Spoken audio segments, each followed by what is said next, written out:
Thank you, Deborah. Yeah. So we have covered a lot of ground today, and now is the time to address some of your questions and hear your thoughts. And we are pleased to introduce our panelists for this Q&A segment. Kenny, Senior Assistant Director from ETD, and Wikia, Assistant Director from CPDD. This is your opportunity to seek clarifications on any aspects of ALS. You may like to post your questions at the Padlet or switch on your mic to share your thoughts directly with us. Yep. Alternatively, you can also key in your questions in the chat. Yeah.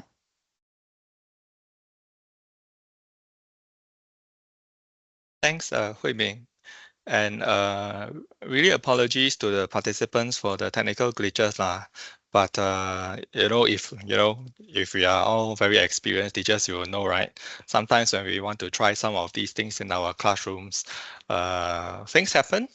Right, but if we remain committed and believe in the system being able to enhance the teaching and learning affordances, right?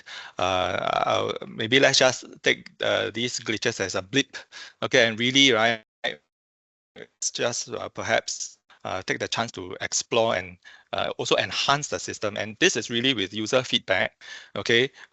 When we design the system, we have some considerations, and it is really through the user feedback, just like today's session, right? We are better able to look at some of the issues that arise, and then we can address them so that, when our students interact with the system, it is then a better one. Right? And we are always continuing to introduce new features, right? Whether it is in SLS or ALS, right? So these are just some of the things that we are trying to do to really enhance the teaching and learning experience in the classroom. So we value the feedback. Okay, and if there are any questions, we can take them.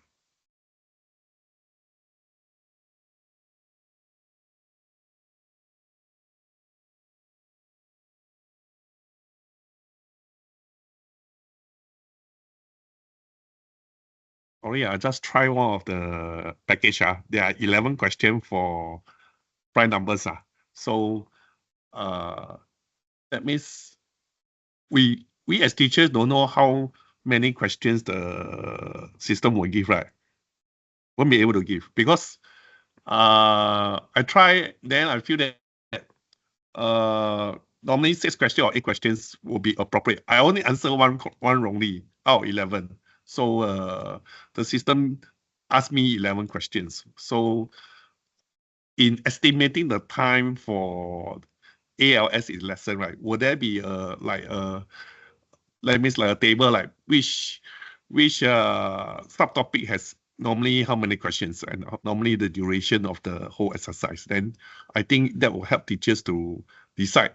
Some is really self-directed, some is really have to do it during the curriculum time. That's my input. Yeah.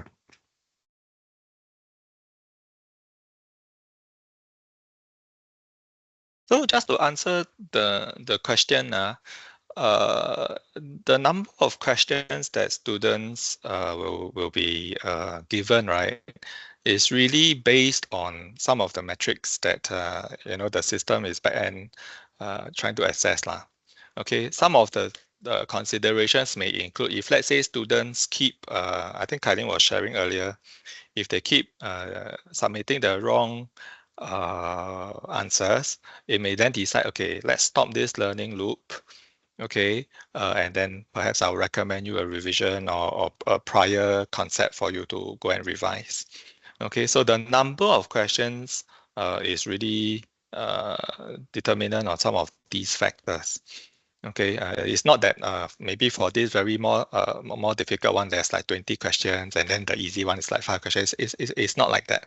Okay, just that we have a bank of questions that the system will actually recommend accordingly. And the adaptive part of it is, if let's say students have been demonstrating an easier, they are able to answer the easier questions, the system may recommend a question of slightly higher demand for them to practice. Hope that answers your question. So long answer, to keep the long answer short, is the number of questions is not fixed.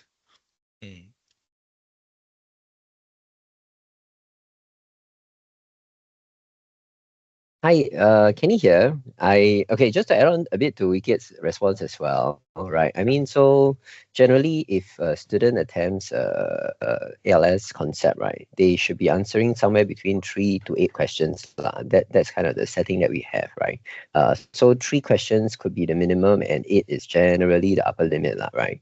But of course, I think in terms of the number of questions for each concept, there are at least 10 questions per concept, right? So I mean, if a student kind of repeats the thing over and over again, then actually he or she may actually get repeated questions at the end of the day, right? But I think there was a question on whether you can actually craft your own question, I think in the chat.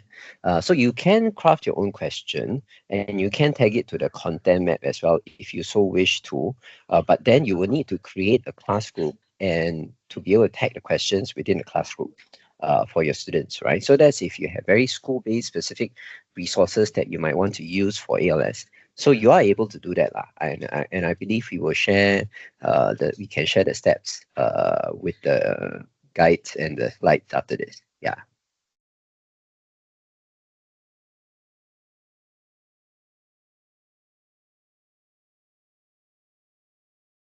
So there was also a question about, I think quite technical question about how the system determines whether a student has mastered.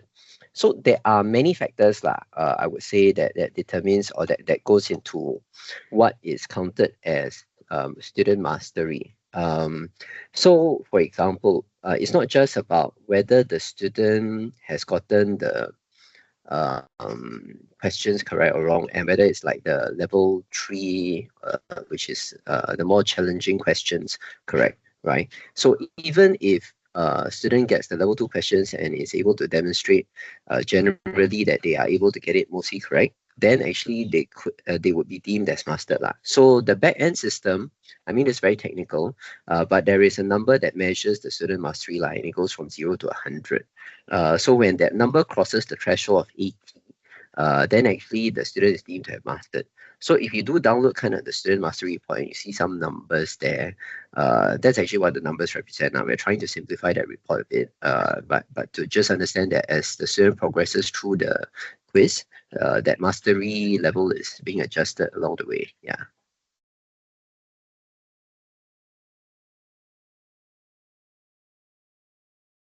If the time aspect, in some way, but time is not the main aspect that is being factored in the student mastery. So it has some influence because I think that's also related. So there are a few measures in the system beyond student mastery. There's also this thing called which we deem as self-efficacy, and that self-efficacy is related to the target setting questions that you have the student has done at the start to say how much time he's willing to spend versus the amount of time that he or she actually spends as well, right? And the number of concepts that he or she masters or goes through in a week. So there are all these factors, but generally time is not the main factor affecting that level of mastery.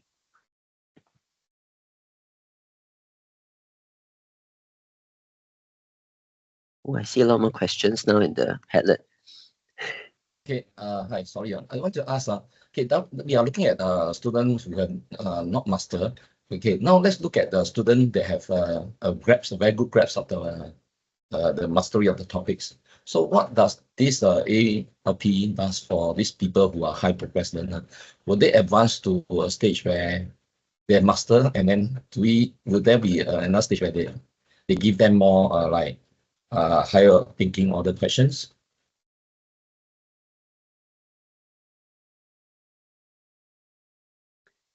Okay, let me try and answer that. So I mean, to say a high ability learner. Okay, so there are a few design considerations. One is I think we if I'm a Sec 1 student, I can't access anything beyond Sec 2. Meaning it's just one level up. So let's say I'm a Sec 1 student, I think I'm very good. I want to do O-level Sec 4 questions. Actually, the system doesn't allow us to do that, right? I think that's a pedagogical consideration that we have in the system. So we want students to kind of stretch themselves. There is a limit to how much we want to allow that stretching. So that's one consideration, right? The other one is, I think, you mentioned about, I think, what is the I think the ALP 3 type question, right? Sorry, can you see? I think you had a first one more question before that. Could you repeat that first question again?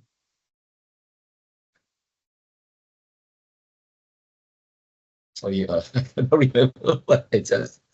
Yeah, Okay. but I was looking at the case for those who are higher, who have have good mastery of the topics already.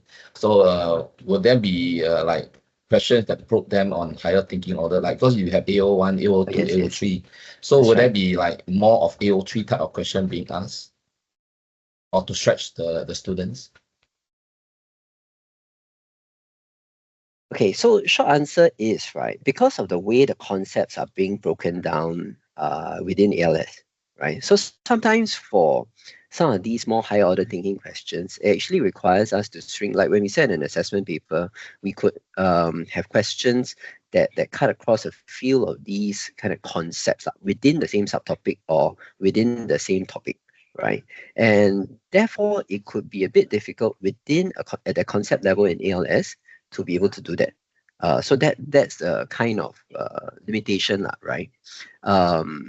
Yeah, I did want to address. I think there's a question about the student mastery being cumulative. So again, very technical question. So actually, the student mastery, we do apply this thing called the forgetting curve, which is that as time goes by, my mastery should decrease over time unless I revisit or I go through a new concept that kind of shows or demonstrates that I'm able to master a concept or one of the concepts that follows after this, right? So there is that kind of adjustment over time. But I did also just want to share, I mean, eventually, I mean, we do want to allow students to do this self study for ALS, and I think that's the main thing. But I think many teachers have also asked if there are ways which we can assign lessons that has got that's ALS, right? And I think that I do see that quite a bit. So this assignment of lesson can happen from the March release, right? And we will share the information when it comes, which is that within a regular SLS lesson, when it reaches that quiz component, we can actually include information or the section that is from ALS within the SLS lesson.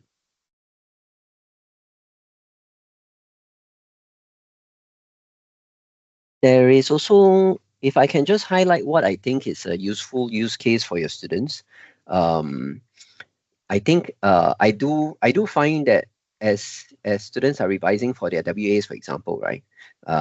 Then there is this test myself mode.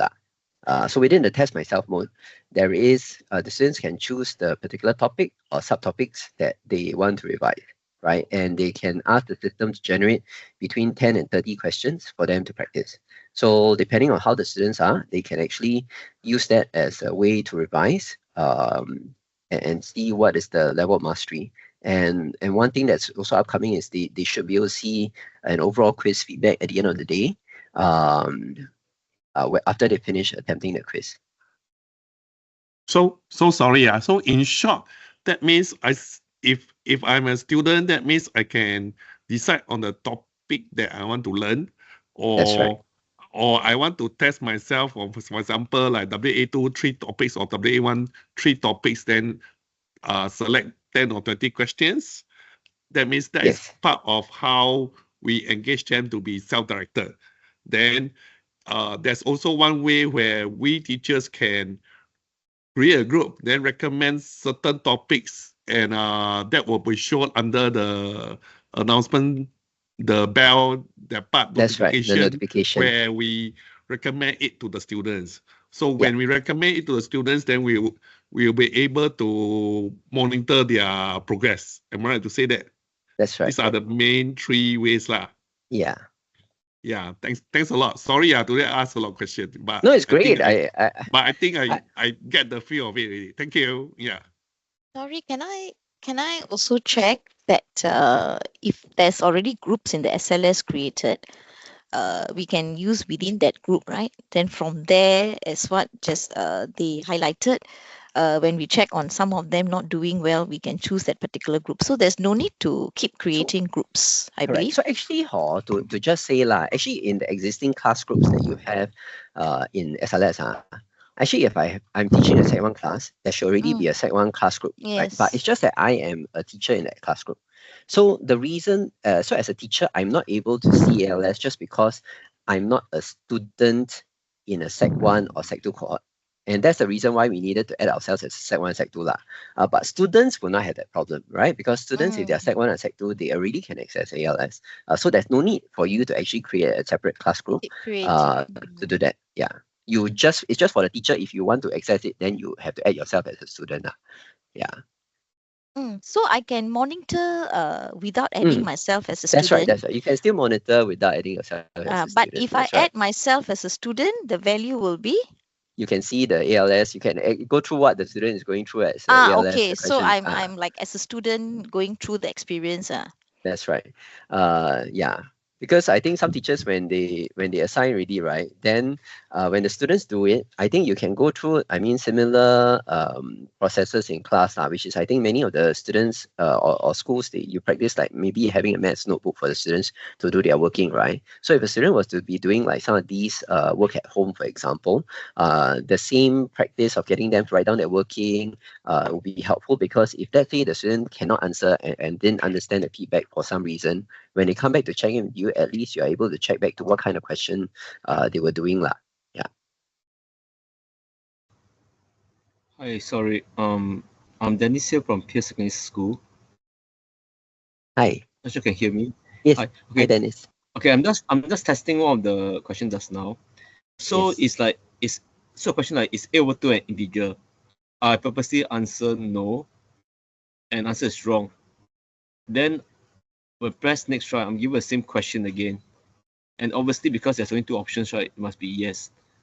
So I'm not sure whether because of this picture, I'm not sure whether if people get right the second time, but the feedback's not given, it may not but people get correct, right? It's not because there was no feedback. So the people may know because it was a yes or no question, then the learning is not there. So I'm not sure whether in time to come, will we have to add in the feedback to the question, let's say the people get it wrong, or the teachers have to do it. I'm not sure you understand my question, my I concern understand, here. yeah. Yes. So I would agree. I think in the case of yes, no questions, I mean, if I get it wrong the first time, I shouldn't get it wrong the second time, right? Unless I wasn't paying attention. So I would say that the yes, no questions in ALS are less of the what is commonly asked, right? So there are a few of the yes no questions, but primarily I think they are still kind of a bit more close-ended type answers. So that's yeah. So I think we can look at how perhaps we can give the feedback for some of these yes no questions. But I think feedback noted yeah. No, because I realized that sometimes you'll give me a new question, sometimes you will not. Yes. So one of the thing is, right, because level of difficulty, so again, going back to the skill level, right, that's skill level 1, 2, 3, right? So let's say I'm at skill level 1, right, because I maybe just started, right? Then in the event of the concept that you're looking at, maybe only has 2 level 1 questions, for example, then actually the system may have difficulty trying to figure out which question to give to you, because it's either question 1 or question 2, for example, right? We are, of course, looking at ways to populate more questions in the system, but just because of the kind of very granular and very fine level in which the concepts are broken down to, right? Sometimes it could be hard to have many different questions. So I mean, perhaps in this case, it's like I think it was 502. Is it an integer? Then I mean, if I was to have many different questions, it could be a case of just changing the number, for example, right? And kind of randomizing that thing possibly. Yeah. Okay, thank you for answering. Thank you.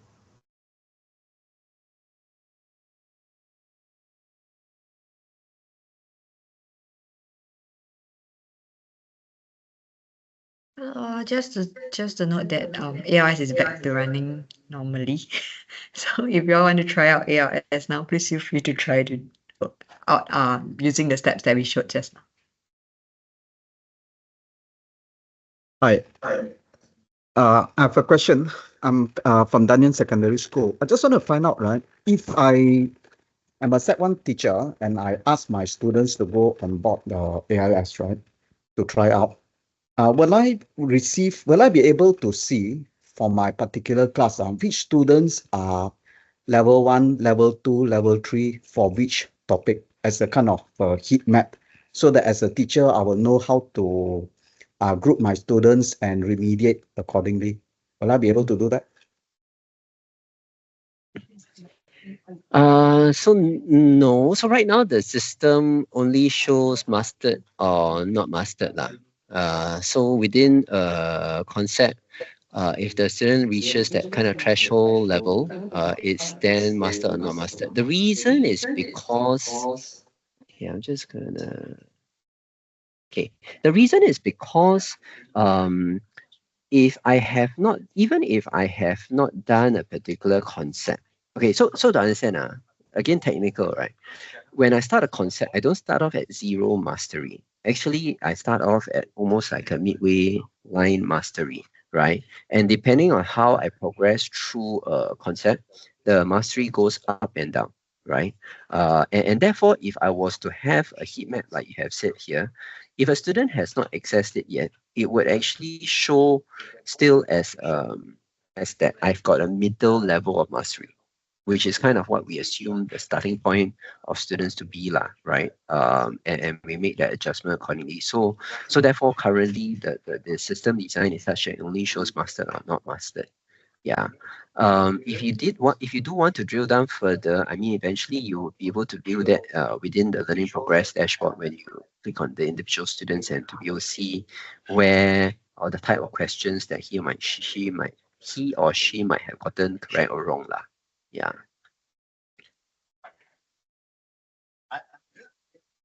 All right, in the interest of time, can we just have one last question, if there's any?